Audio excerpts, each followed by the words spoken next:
Paano ba maglaro ng basketball? Maglaro ng basketball hindi paglaruan ng damdamin ng iba. Simple lang, dapat may sarili kang bola.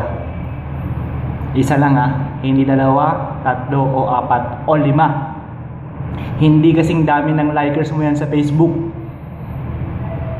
At bibili ka ng bola na yung pang matagalan, hindi yung salawahan.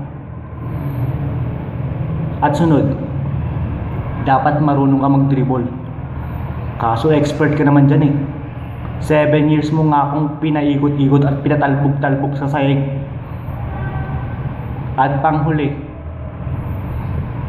kahit gaano ka pa kagaling mag-basketball, magmimintis at magmimintis ka pa rin. Ako nga, di po pa ako pinapatira. Nagpa-rebound ka na agad sa iba. Stig! Leche!